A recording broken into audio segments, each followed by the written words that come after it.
Hello दोस्तों, नमस्कार। Welcome back to my channel. और आज गोड्डा के मेला मैदान में पहुंची है श्रीमती सोनिया गांधी जी। और सोनिया गांधी जी का आज जो है यहाँ पे जन सैलाब जो है वो उमड़ा है, जो उनको देखने के लिए आज दूर दूर से लोग पहुंचे हुए हैं। और उनको सुनने के लिए और देखने के लिए भीड़ जो देख रहे हैं आप, ये जन सैलाब जो है उनको देखने के लिए और उसको सुनने के लिए आई है। तो चलिए सुनते हैं सोनिया गांधी जी को। न्यूनतम समर्थन मूल्य मिलना है और जो आपकी यहाँ की उपज है, जो आपकी कुछ ऐसी उपज है जो यहाँ आपके जंगल के इलाकों में होती है, उन उपजों के लिए भी हम न्यूनतम समर्थन मूल्य दिलवाएंगे। एससी एसटी का सब प्लान हम लागू करेंगे और जितने इन्होंने संशोधन किए हैं उन संशोधनों को हम ठीक करेंगे। और जिस तरह से इन्होंने आपके समुदाय, आपके समाज पर लगातार आक्रमण किया है, उस आक्रमण को हम रोकेंगे। आज पूरे देश भर में श्रमिकों का शोषण होता है। हम एक कानून लाएंगे कि पूरे देश भर में प्रतिदिन 400 रुपए से कम मजदूरी नहीं दे पाएगा कोई भी ठेकेदार हो, वो इससे कम मजदूरी नहीं दे पाएगा। जैसे हमने गांव में मनरेगा लागू किया था, आपको मालूम होगा कि गांव में मनरेगा लाने वाली कांग्रेस पार्टी थी। ये 100 दिन का जो रोजगार का आपको अधिकार मिला हर गांव में, ये कांग्रेस अधिकार लाई आपके लिए। इसी तरह से हम शहरों में भी मनरेगा लाएंगे कि शहरों में भी 100 दिन का आपको अधिकार होगा कि आपको रोजगार मिलना ही मिलना है। आपको याद होगा कि मोदी जी ने मनरेगा के खिलाफ संसद में भाषण दिया था। वो मनरेगा को बंद करना चाह रहे थे। फिर पता चला कि जनता को ये बात ठीक नहीं लगेगी, तो इन्होंने आस्ते आस्ते अपने पूरे कार्यकाल में मनरेगा को कमजोर बनाया है। कांग्रेस के जमाने में आपको मनरेगा के पूरे पैसे मिलते थे, आजकल आपको नहीं मिलते, क्योंकि इन्होंने अपने मनरेगा में अपनी राशि डालना कम कर दिया है। हम पूरी राशि डालेंगे, उसको बढ़ाएंगे, ताकि मनरेगा जैसे कार्यक्रम जिससे आपको शक्ति मिलती है, जिससे गांव मजबूत होता है, वो मजबूत हो। इसके साथ साथ 25 लाख की हम स्वास्थ्य बीमा लाएंगे। 25 लाख रुपए तक गरीब परिवारों के लिए सारा इलाज मुफ्त होगा। इसका मतलब है कि कैंसर का ट्रीटमेंट, हार्ट के ऑपरेशन, ब्रेन की सर्जरी तक आप मुफ्त में करा पाएंगे। ये काम हमने राजस्थान में जब हमारी सरकार थी करा के दिखाया। हमने जहां जहां हमारी सरकारें हैं वहां ऐसे ऐसे काम किए हैं। आज कर्नाटका में, तेलंगाना में मेरी बहनों के खातों में 2-2 हजार रुपए प्रति माह हमारी सरकार डाल रही है। इसी तरह से देश भर में हम ये करेंगे कि जो गरीब परिवार है उनमें जो सबसे बड़ी महिला है उसके खाते में हम 8,500 रुपए हर महीने डलवाएंगे।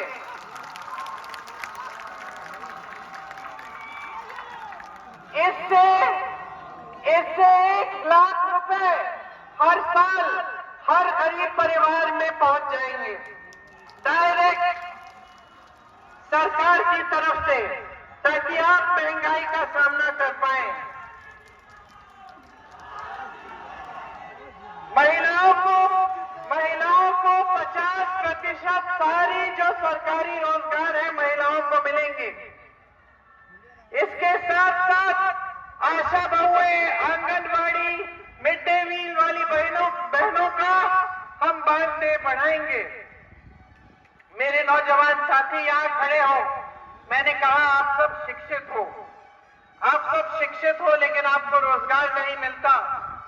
हम एक स्कीम लाना चाहते हैं जिससे जो नौजवान स्नातक पास है उसको एक अप्रेंटिसशिप के प्रोग्राम में डाला जाएगा जिससे बड़े बड़े सरकारी कारखानों में उसको 1 लाख रुपए सालाना नौकरी मिल जाएगी की नौकरी मिल जाएगी। उस नौकरी से उसका हुनर बढ़ेगा और वो 1 लाख रुपए कमा पाएगा और कमाते कमाते वो सीखेगा भी ताकि बाद में उसको एक स्थायी नौकरी मिल पाए। ये हमारी गारंटी है आपके लिए।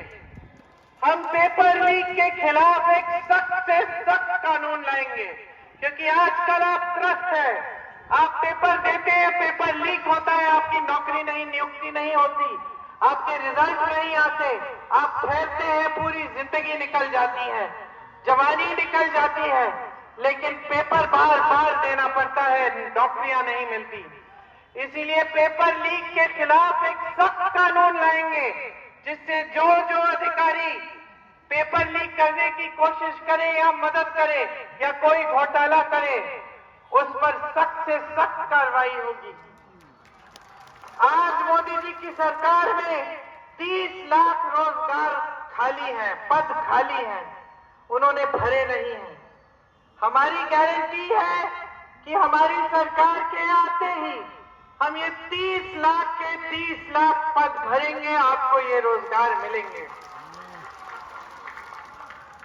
हमारी सबसे बड़ी नीति यही है कि हम देश की जो संपत्ति है वो वापस आपके हाथों में, आपके जेबों में डालना चाहते हैं। आज जो काम मोदी जी ने किया है कि देश की सारी संपत्ति बड़े बड़े खरबपतियों को मिल रही है और देश का जो आम आदमी है, जो गरीब है, जो मिडिल क्लास है, वो पिस रहा है इनकी नीतियों से। इसको हम बंद करेंगे। ये उनका जो काम है, जो इन्होंने शुरू किया है, जिसका आपके सामने प्रचार नहीं होता क्योंकि पूरी टीवी के जो जितने भी चैनल हैं सिर्फ ये प्रचार कर रहे हैं कि देश बहुत आगे बढ़ गया है मोदी जी के राज में। 10 सालों में मोदी जी ने जाने क्या क्या कर डाला कि देश इतना आगे बढ़ गया है। जो 70 सालों में नहीं किया वो मोदी जी ने 10 सालों में किया है।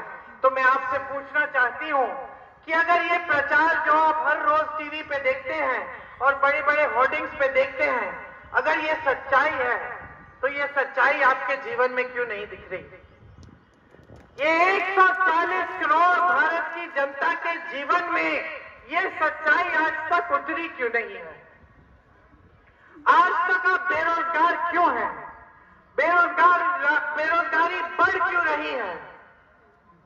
महंगाई इतनी बड़ी क्यों है? आप अपने बच्चों को पढ़ाने लिखाने में इतना संघर्ष क्यों कर रहे हैं? आपको खेती से आपकी कमाई क्यों नहीं हो रही है? अगर ये सारी बातें सच हैं जो मोदी जी और इनके बड़े बड़े भाजपा के नेता आपको बताते हैं, तो ये सच्चाई आपके जीवन में दिखनी चाहिए कि नहीं? दिखनी चाहिए ना? तो आपके जीवन में सबसे पहले तरक्की आनी चाहिए। आप तो देश की जनता है, लेकिन आपके जीवन में तरक्की आ नहीं रही है।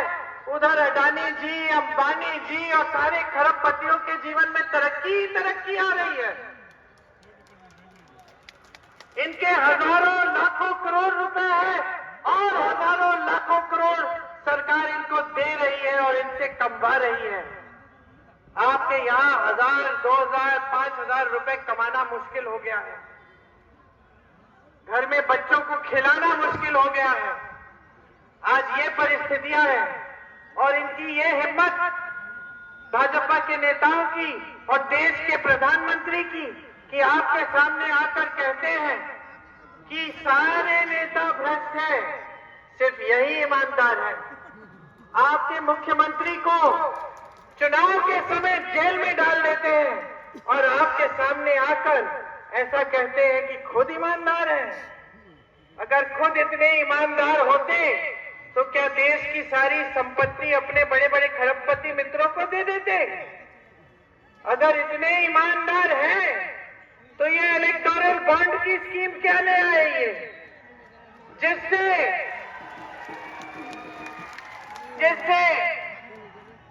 जिससे इन्होंने तय किया पहली बार देश के इतिहास में कि जो भी राजनीतिक दलों को चंदा देगा उसका नाम गुप्त रहेगा। ये ईमानदार लोग करते हैं। अरे अगर आप ईमानदार हैं, आपको किसी से चंदा लेना है, सबके सामने लेंगे कि छुप के अपने कमरे में बंद लेंगे? सबके सामने लेंगे ना, कि आप कह देंगे कि भाई ये लिस्ट जो है गुप्त होनी चाहिए। तो मोदी जी ने ये गुप्त वाली स्कीम क्यों बनाई? क्योंकि वो ईमानदार नहीं है। सच्चाई ये है कि मोदी जी ने इस इलेक्टोरल बॉन्ड की स्कीम के द्वारा ऐसे ऐसे लोगों से चंदा लिया है जिन पे मोदी जी ने छापा लगवाया था।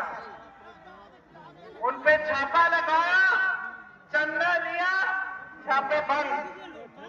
उन पे मुकदमे लगाए, चंदा लिया, मुकदमे ठंडे बस्ते में। समझ रहे हैं? किस किस से चंदा लिया?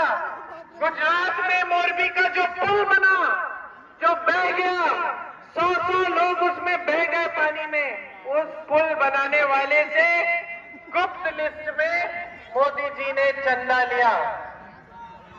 आप सबको वैक्सीन लगी, टीका लगा? हाथ ऊपर करो किस किस को टीका लगा। मुझे भी लगा, लगाना नहीं चाह रही थी मैं, लेकिन लगा। 2-2 बार लगा। आपको भी 2-2 बार लगा? 4 बार लगा दिए। वाह वाह, बहुत अच्छे। 4 बार टीका लगाए आप। आज पता चल रहा है कि उस टीके में कुछ ऐसी चीज है जिससे कई लोगों का रिएक्शन हो जाता है।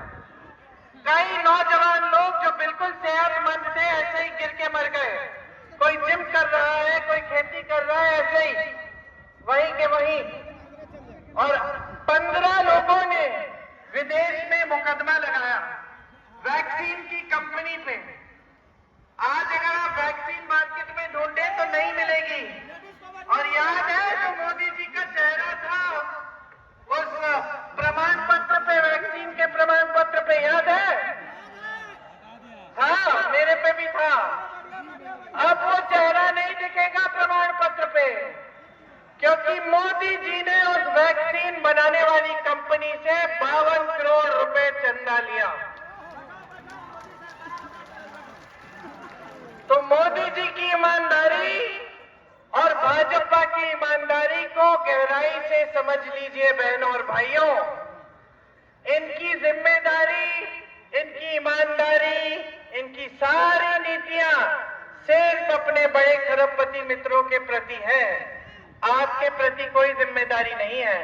आपको टीके पे टीके लगवा लेंगे, उनसे टीके बनाने वालों से चंदा भी ले लेंगे, आपके प्रति उनको कोई जिम्मेदारी महसूस नहीं होती।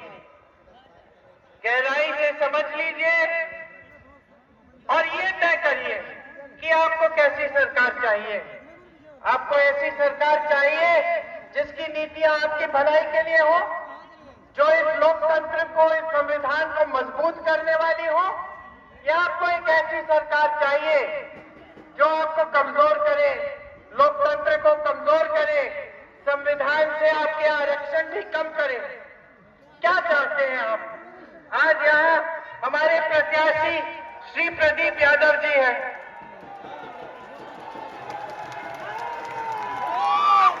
आपके अपने हैं, आपके अपने हैं, और कांग्रेस की इनमें विचारधारा है, ये जाति धर्म से ऊपर है। इनकी विचारधारा सबको एक मानती है, गरीबों को, किसानों को ये सर्वोपरि मानते हैं। इन्होंने दिन रात आपकी सेवा की। आप ऐसे प्रत्याशी चाहते हैं कि वो ताज होटल वाले, भाजपा के प्रत्याशी जो वहां ज्यादा दिखेंगे, यहां कम दिखेंगे। आप अपने प्रत्याशी चाहते हैं अपने क्षेत्र के कि बाहरी क्षेत्र के, ये तय कर लीजिए।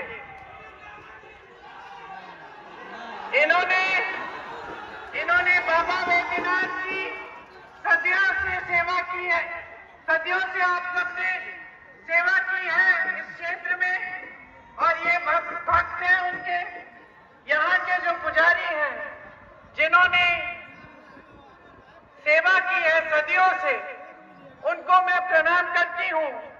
और उनसे मेरा निवेदन है कि प्रदीप जी बाबा के सेवक हैं, ये भी जनता के सेवक हैं, आपके सेवक हैं, इन्हें अपना आशीर्वाद दीजिए।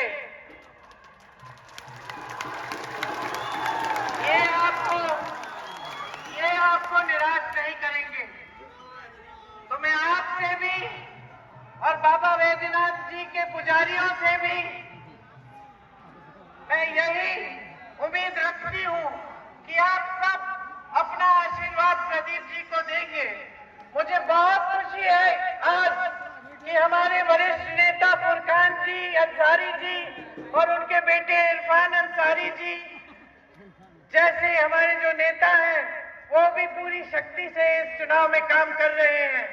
हमारी युवा नेत्री दीपिका पांडे जी भी, जिन्होंने मेरे साथ हिमाचल में काम किया और उत्तराखंड में भी काम किया, वो भी लगी हुई है इस चुनाव में।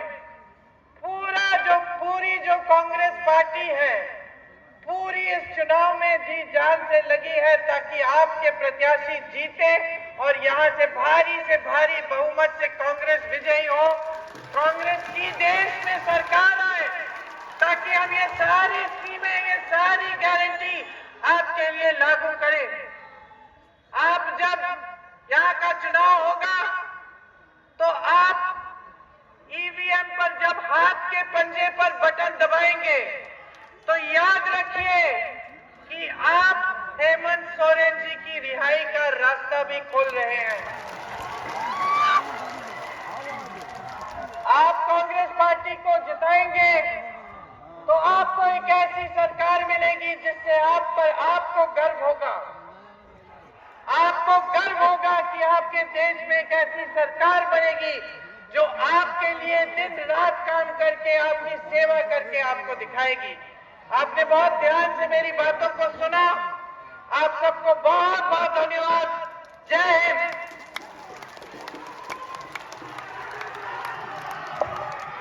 तो आपने सुना प्रियंका गांधी का जो है वो स्पीच खत्म हो चुका है। बहुत बहुत धन्यवाद हमारे लोकप्रिय नेता प्रियंका गांधी जी, जिन्होंने अपने यशस्वी भाषण से हमारे स्थानीय प्रत्याशी को आपके बीच उनकी उपयोगिता और आपकी सेवा के लिए रखी। अब हम लोग के बीच में श्रीमती कल्पना सोरेन जी उपस्थित हुई। हम चाहेंगे तो दोस्तों आप लोगों ने सुना आज का जो सभा था वो गोड्डा लोकसभा सीट से श्री प्रदीप यादव जी के लिए प्रियंका गांधी जी वोट मांगने के लिए आई थी और आपने प्रियंका गांधी को सुना और प्रियंका गांधी जी ने अपने भाषण में संबोधित करते हुए उन्होंने बोला कि इस बार हाथ छाप को जिताना है